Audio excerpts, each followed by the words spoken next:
The studio was packed, lights burning, cameras rolling, audience buzzing like a hive just poked.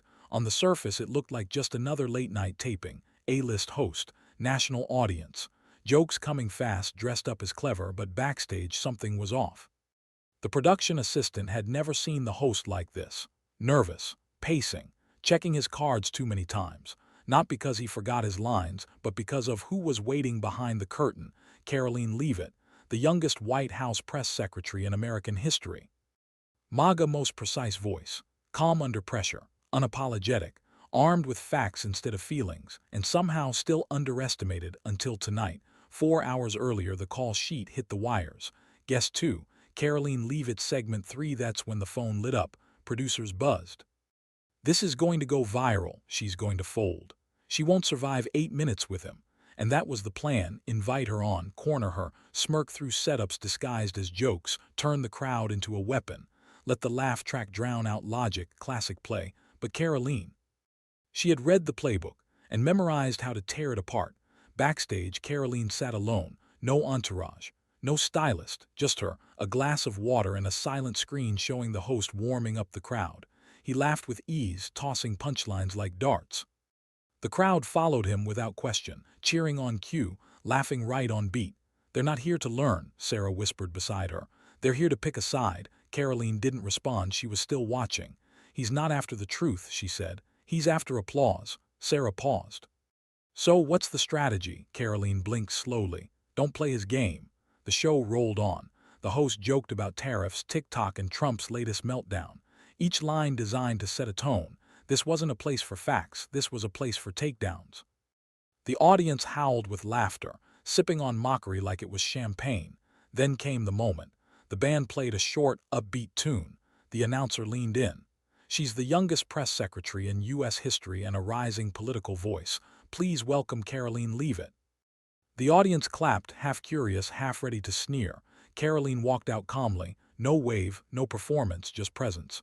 She took her seat opposite the host and offered a simple smile. A stillness that made him blink. He extended his hand. She shook it once, and the match began. Karoline, the host started, welcome to the show. Bold of you to show up in enemy territory. The crowd laughed on cue. Karoline smiled politely. Thanks for having me. I like walking into places where people already made up their minds. It makes changing one or two of them more satisfying. A few chuckles. A few shifted in their seats. The host leaned back. Well, let's jump in. You've defended tariffs, immigration enforcement, and you're gonna love this, Trump's personality. Another wave of laughter. Karoline nodded. I'd rather defend policies that work than jokes that don't. The crowd caught that one late. A few laughs. A few low whistles. The host blinked. So, tariffs. People paying more at the grocery store, and you're here calling that a win. Karoline didn't flinch. You mean the same people who couldn't find work when everything was cheap? The same towns that lost entire industries when your guests cheered globalization? Silence. The host forced a smile. You've got your talking points down. Karoline tilted her head. You've got your applause signs down. Oof. That one hit. No audience prompt could save it. The energy shifted. You could feel it. The crowd wasn't laughing with him anymore. They were watching her. And the host knew it, so he leaned forward. Time to pivot. Time to push. You talk about truth, he said, voice sharpening. But you represent a man who's been fact-checked more than any politician in history. You call that leadership? Karoline didn't blink. She leaned in slightly, not hostile, not defensive, just calm.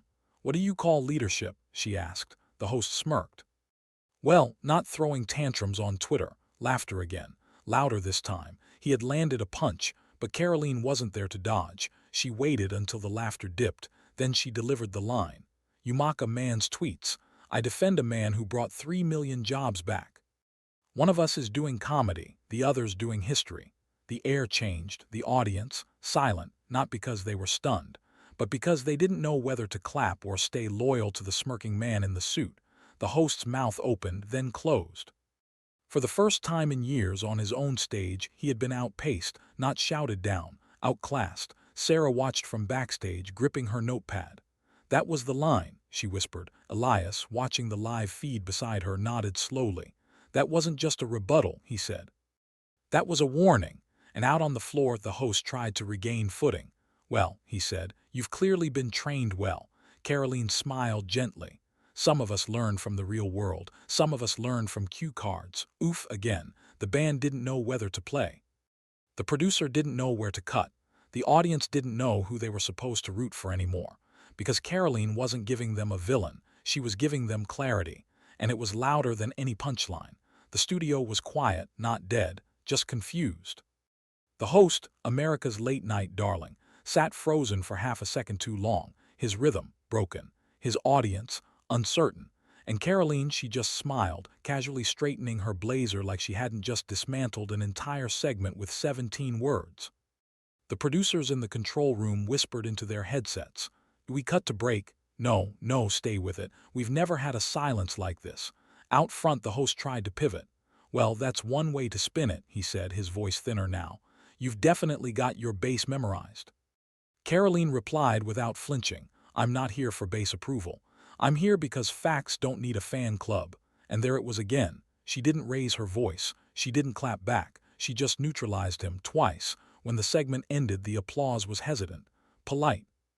Not roaring, not triumphant. And that was the most devastating part, because late night works on one currency, dominance. Every joke, every quip, every cutaway is meant to remind the audience who the alpha is on stage. But tonight, Karolline had rewritten the social contract. Backstage, Sarah met her at the side curtain. "You just did it," she whispered. "You flipped the room." Karolline kept walking, calm as ever. "That wasn't the goal," she said. Sarah raised an eyebrow. "No," Karolline shook her head. "The goal was to make them think twice before laughing at lies." Meanwhile, the host's team scrambled. Writers in the green room rewrote the outrow. Producers huddled over playback. "This is going to trend," one of them muttered. Another whispered, "Cut the clip before the silence. Add a music cue." They didn't say it aloud, but they knew she hadn't just survived. She had flipped the formula. 30 minutes later, while Karolline rode back to her hotel in the back of a black SUV, the first clips hit Twitter. One was posted by a college student with the caption, "This wasn't an interview. It was a masterclass. #Karoline Leavitt." Another clip zoomed in on the moment the host blinked, just before his smile cracked. The caption read, "You can literally see the exact second he realizes she's not scared of him." And then came the supercut. "Clapper board, one of us is doing comedy, the other's doing history." 13 seconds. 2.4 million views in 40 minutes. In the hotel room, Sarah scrolled through the numbers. Facebook's exploding. Twitter's a war zone. TikTok is using your clip for edits with gladiator music. Karolline took off her earrings, unfazed. "This wasn't supposed to be about me," she said quietly. Sarah looked up. "It isn't. It's about truth sounding better than punchlines." Across the city, inside the late-night studio, the mood was different. The host sat in his dressing room, watching the clips back. No laugh track could soften it. No edit could erase it. That moment, when the crowd fell silent, was now a symbol, not of a PR loss, but of something deeper. He had built his reputation on dismantling guests, twisting policy into punchlines, making seriousness look silly. But Karolline hadn't played the game. And for the first time, the joke didn't land. By the next morning, the narrative had split in two. One side labeled her a rising political firebrand, the other called her scripted, icy, too calm to be sincere. One columnist wrote, "She's the most dangerous kind of guest, unbothered by applause and unaffected by pressure." Another, Karoline Leavitt, showed what happens when a press secretary comes prepared to the battlefield with facts instead of fear. Even comedians began weighing in. One late-night rival tweeted, "I don't care what side you're on." That one-liner was savage. The host, for his part, stayed quiet. No tweets, no follow-up jokes, no post-show reaction video, because he knew what Karolline had done wasn't just tactical, it was structural. She hadn't fought for dominance, she had stood in truth, and let silence work for her. Meanwhile, Sarah's phone wouldn't stop ringing. Interview requests, political podcasts, news anchors trying to reframe the moment. But Karolline didn't say yes to any of them, not yet. She knew the attention wasn't the mission. The mission was making moments count. And this one? It was about to have ripple effects far beyond a studio, because the next press briefing wouldn't be just another media day. It would be filled with people who suddenly respected her differently. But back at the hotel, Karolline sat alone, staring at a headline. Karoline's line leaves studio in silence. She turned the screen off, because she knew something most people missed. That moment in the studio wasn't about humiliation. It was about clarity. About proving that substance could still stop a room, and that sometimes the truth doesn't need to raise its voice to be deafening. Back in Washington, D.C., the mood was unsettled. Karoline Leavitt's moment on national television wasn't just trending, it was metastasizing. Every major network ran the clip on a loop. Political commentators shifted from mocking her to cautiously analyzing her. One described her as poised like a prosecutor with nothing left to prove. Even people who hated everything she stood for admitted they underestimated her. And in D.C., underestimation is the deadliest mistake you can make in the Capitol building. Congressman Hartley leaned back in his leather chair, watching the clip again on his phone. The silence, the crowd not laughing, the host blinking. She turned his show into her platform, he muttered. His communications director, pacing behind him, didn't answer, because there wasn't much to say. Karoline hadn't debated, she hadn't filibustered. She just landed a truth that hurt more than any punchline, and the power circles. They noticed. She's no longer just a voice, Hartley said. She's an asset, or a threat. At the White House, Karoline returned without fanfare. No press conference, no self-congratulatory tweet. She walked through the West Wing with the same steel-eyed calm she carried into the studio. But behind closed doors, the team was buzzing. Sarah had already fielded calls from 5 news agencies requesting full interviews. A producer from 60 Minutes offered to fly in. A streaming network pitched a docuseries. Even a prominent left-leaning journalist privately admitted he was both impressed and worried. Karoline just shook her head. "We didn't win anything," she said. Sarah raised an eyebrow. "You shifted the national tone overnight." Karoline looked up. "Exactly. And that makes us dangerous." That night, the late-night host finally spoke. He opened his monologue with a forced smile. "Well, if you've been online in the last 24 hours, you've probably seen the moment where I got Leavitt." Laughter, but not like before. Not full-throated, not confident. He tried to recover. She came with stats, quotes, and zero sense of humor. "Honestly, I thought the teleprompter froze." A few chuckles, but the punch didn't land, because Karoline hadn't frozen. She had surgically dismantled him, and everyone knew it. Elsewhere, campaign strategists studied the clip, not for laughs, for patterns. "She didn't overtalk," one strategist noted. "She never got emotional," another added. "She didn't try to win, she just held the truth up like a mirror," someone said. And it scorched. By midnight, conservative PACs started drafting email fundraisers using the clip.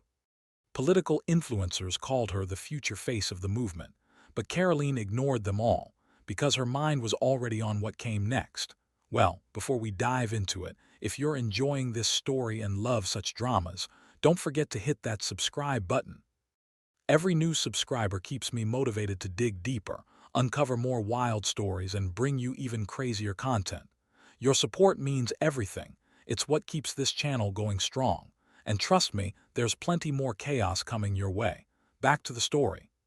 2 days later, she walked into the press briefing room. The air was different. Reporters who used to speak over her now sat straighter. One nodded respectfully. Even a few longtime critics avoided eye contact. She opened with policy. No mention of the show, no nod to the moment. Just business, that was her message. We're here to work, not to go viral. But while she ignored the spotlight, others didn't. A prominent senator from the opposition party gave a thinly veiled interview. "She's articulate, yes," he said, "but dangerous people usually are." Translation: she embarrassed one of our cultural gatekeepers. Now we're nervous, and across the country, people who'd never heard her name were now repeating her words. One of us is doing comedy, the other's doing history. It was printed on T-shirts, graffitied on college walls, used as the caption to endless YouTube reaction videos. Even foreign news outlets ran stories like, "The American press secretary who silenced a studio Karoline had hit a nerve deeper than late-night television." She'd exposed the performance, and it wasn't just the host who felt it. Sarah pulled Karoline aside. "They're building narratives now," she said. "About me?" Karoline asked. "About the moment. Some say you were cold. Others say you were too polished. One even said you were strategically robotic." Karoline didn't blink. "They're trying to turn clarity into threat. I've seen it before." Sarah hesitated. "There's more." Karoline turned. 3 donors from Rothschild's camp are floating the idea that your appearance was staged. that we coordinated with the show for exposure. Karoline almost laughed. They really think that guy let himself get dismantled. The attacks were subtle at first. Anonymous blogs questioning her education. A resurfaced college debate clip edited to make her look angry. One article labeled her the smiling face of authoritarianism. But none of it stuck. Because the original footage still existed, unedited, unfiltered, and it showed what America remembered. A woman who walked calmly into enemy territory and made the room hers. Still, Sarah was right. The attention was turning. So Karoline met with a trusted journalist in private. No lights. No crew, just a tape recorder and 2 chairs. I know you want the story, she said. The journalist nodded. But the real story isn't that I humiliated a host, she continued. It's that people wanted him to be humbled. The journalist raised an eyebrow. Because of politics. Karoline shook her head. Because of arrogance. Because he spoke like he couldn't be challenged. That's the real story. That silence you all keep playing. That was the sound of a crowd realizing they've been laughing at shadows. The article published 3 days later. The title. The Woman Who Stared Down a Smirk. And the subtitle hit harder. Karoline Leavitt didn't go viral because she humiliated a man. She went viral because she reminded people what it sounds like when someone tells the truth and means it. They couldn't let it go. Karoline's moment had crossed a threshold that terrified them, because it wasn't loud or chaotic. It wasn't unhinged or theatrical, it was surgical, and that kind of precision can't be laughed off. So the machine started spinning again. This time, a panel ambush.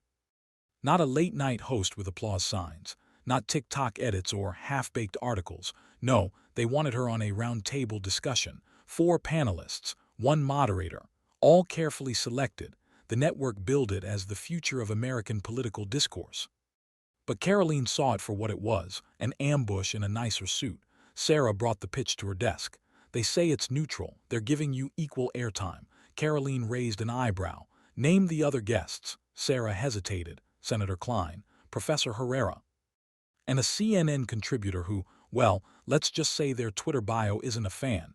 Karoline closed the folder. They want a bloodbath. They think I'll either lash out or freeze. Sarah nodded. Do we skip it? But Karoline was already reaching for her jacket. No, she said. We walk in and set the terms.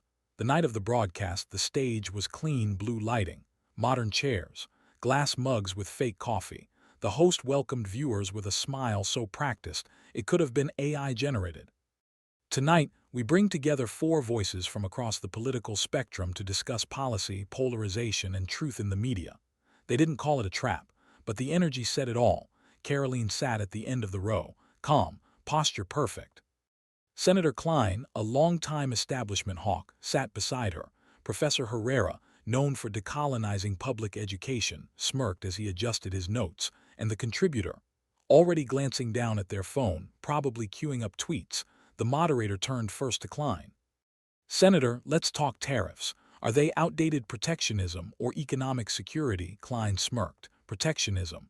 We live in a globalized world. Tariffs are political theater. They hurt the middle class. Polite applause. Then to Herrera. Tariffs are modern colonialism. We exploit poorer countries under the guise of fairness. Louder applause. Then to Karoline. Karoline, as someone who defended tariffs on national TV, are you saying the other panelists are wrong? A loaded question. Wrapped in bait, Karoline didn't flinch. I'm saying their theories live in classrooms and sound bites. I live in towns where factories closed and never reopened. The crowd didn't know whether to clap or not, so she kept going. I'm saying policies are only cruel when they don't serve the people who pay for them. The contributor jumped in. But facts matter. Economists say tariffs cost billions. Karoline turned. Which economists? The ones who signed off on offshoring, or the ones who predicted a crash in 2016 and missed it? The crowd stirred. Moderator jumped in. Let's keep this civil. Karoline smiled slightly. Civility doesn't mean silence. Senator Klein leaned forward. You sound passionate, but being passionate doesn't make you correct. Karoline's tone didn't rise. Neither does being elected.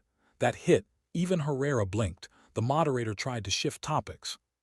Okay, moving to media discourse. But Klein wasn't done. You act like truth is a weapon. Karoline looked directly at him. No, I act like truth is a mirror. It just makes liars uncomfortable. Silence, not the awkward kind, the surgical kind. The host coughed into the microphone, trying to transition, but it was too late. The shift had happened. The panel wasn't a trap anymore. It was Karoline's terrain. Social media erupted again. Clips of her line spread within minutes. Truth is a mirror. It just makes liars uncomfortable. TikTok edits dropped with slow zooms and orchestral music. One user posted, "She doesn't yell, she slices." Another, "This isn't a politician, this is a scalpel." And just like that, the second wave began. Sarah called her the next morning. "They're calling last night round 2. Klein looked like he aged 5 years in 6 minutes. Karoline didn't smile. "They keep asking questions they think are traps," she said. "But I'm not trying to win debates, I'm trying to end illusions." Sarah exhaled. "You're winning." Karoline shook her head. "No, I'm revealing." Inside D.C., however, the panic was spreading. Emails flew. Think tanks published rebuttals. Consultants strategized on how to handle the Leavitt effect. Because that's what it had become now, not a clip, not a guest spot, a phenomenon. A Gen Z press secretary who didn't giggle, stumble, or soften her delivery. She answered like a surgeon. Calm hands, clear eyes, full intent. And people weren't just watching, they were listening. That afternoon, a White House aide pulled her aside. "There's talk you should scale back public appearances," he said. "Some folks say it's making things unstable." Karoline raised an eyebrow. "Truth doesn't destabilize anything that wasn't already corrupt." He hesitated. "We're just saying maybe ease up." Karoline nodded, "Sure." Then walked straight to the press podium for her scheduled 2 p.m. briefing. Reporters were packed tighter than usual, some waiting for a misstep, some waiting for a quote, all watching her. She started without notes. "You don't need jokes to make a point. You don't need permission to speak the truth, and you don't need power to expose it. You just need clarity." And with that, she opened for questions and made history. For the second time in a week, Karoline wasn't just trending anymore. She was disrupting, not by shouting, not by grandstanding, but by doing what no one else had the courage or clarity to do: say the truth with a calm voice, and let the silence speak louder than any applause. But now, that silence was being weaponized against her. The backlash began subtly. An anonymous op-ed claimed she was manipulating Gen Z attention spans with short sound bites that lacked substance. Another piece accused her of being too composed, suggesting she was coached to avoid emotional reactions to appear bulletproof. Critics didn't know where to hit her. Because emotion didn't work, facts didn't shake her, and political jabs bounced right off, so they tried something new. They tried to make her human flaws the scandal. She's too cold, she's too polished, she's too strategic to be sincere. But Karoline didn't flinch. Because when you're not hiding anything, you don't have to run from the light. Still, behind closed doors, the pressure was growing. Some in her own party quietly whispered that she was stealing the spotlight. One senior advisor muttered during a briefing, "She's not an elected official.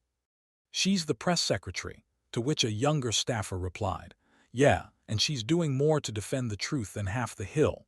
The divide wasn't just across parties anymore, it was within. Karoline had become a problem for people who preferred politics performed, not lived.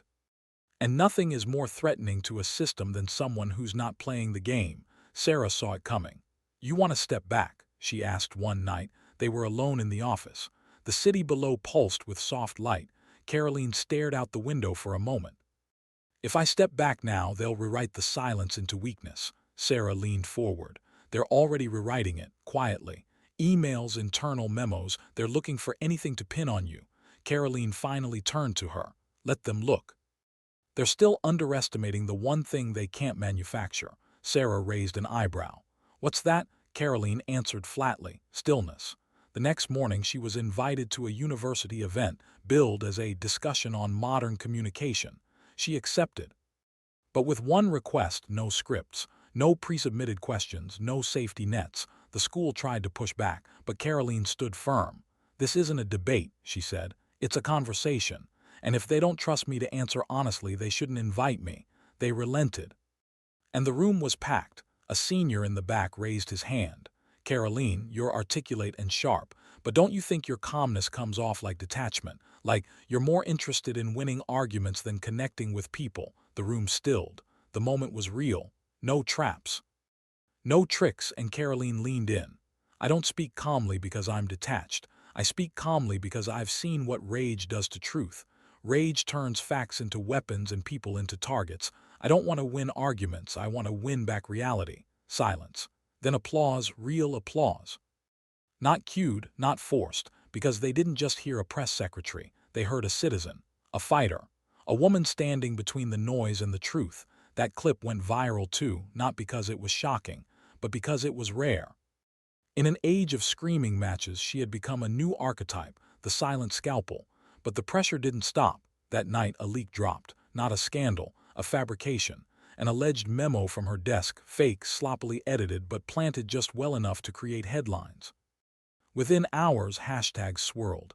#Karoline memo, #quiet manipulation, #truth or spin Sarah kicked in her office door. They just ran it without verification. We already proved it's fake. Karolline was staring at the wall. Not shocked, not even angry, just focused. Who's behind it? She asked. Someone who thinks the truth can be smothered in speculation. Karolline nodded. Then we remind them what happens when the smoke clears. She walked into the press room the next morning, no statement in hand. Reporters were armed and ready, some hoping for stumbles. Karolline stood behind the podium. You've seen the headlines. Let me be clear. There is no memo. There is no scandal. There is only an attempt to discredit clarity because clarity has power. She looked directly at one reporter who had already tweeted the memo as fact. From now on, I won't be correcting lies. I'll be exposing them, publicly, by name. She let that sit, and then she said something no press secretary had said before. If your job is to distort truth, then you're not the press, you're just part of the noise. The room held its breath. And Karolline left it hanging. By that afternoon, multiple news outlets issued quiet corrections. Too late to undo the damage, but not too late to reveal their fear. Because Karolline hadn't just survived a fake memo, she'd flipped it into a megaphone. Later that night, Karolline stood outside the White House with her husband and their son. The baby slept in her arms. Streetlights painted the ground in soft gold. Are you tired? He asked gently. She looked down at her son. His fingers curled into her jacket. I'm just beginning, she whispered, because Karolline knew something most people didn't. Silence is where truth lives, and if you carry it long enough, sharp enough, it cuts louder than any scream. The moment came quietly, no fanfare, no tweet storm, no teaser clip or trending hashtag. Just a podium, a camera, and a nation that had been listening longer than it realized. It had been 3 weeks since Karoline Leavitt's one line stopped a studio audience cold, since she dismantled a late-night host without raising her voice, since she exposed a media machine that relied on laughter to bury truth.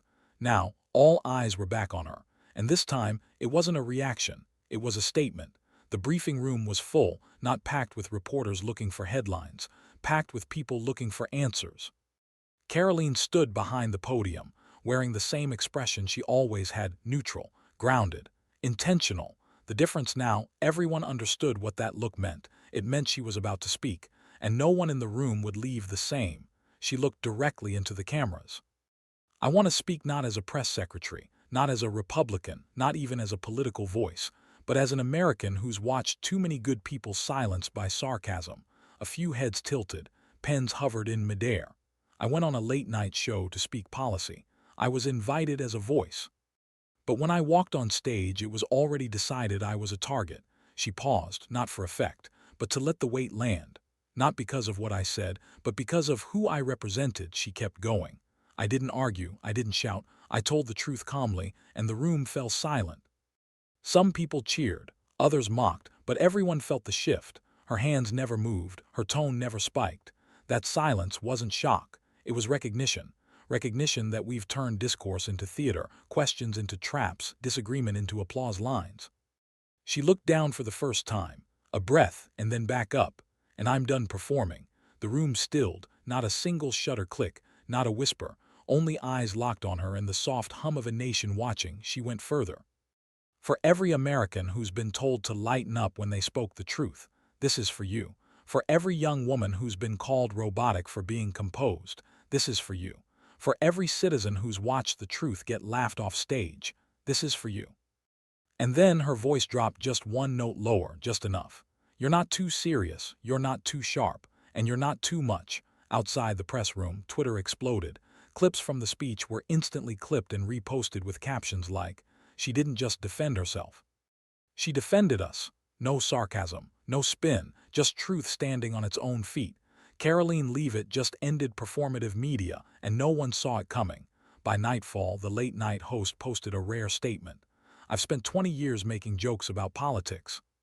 But maybe it's time I let the truth talk for once. It wasn't an apology, but it was enough. Enough to admit what millions had already realized. Karolline didn't humiliate him, he revealed himself. And when faced with someone who didn't blink, laugh, or play along, he couldn't win. The following morning, a new poll dropped.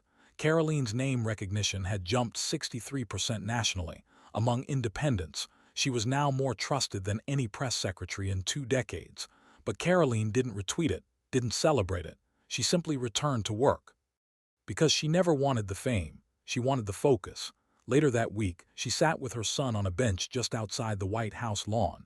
He was too young to understand what had happened.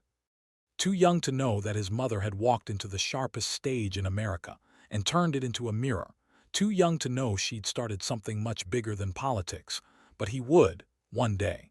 Sarah sat beside her, sipping coffee, scrolling through the news on her phone. They're saying you've redefined the role, she said. Karoline nodded slowly. No, I reminded them what the role was supposed to be. She stood up, adjusting her coat.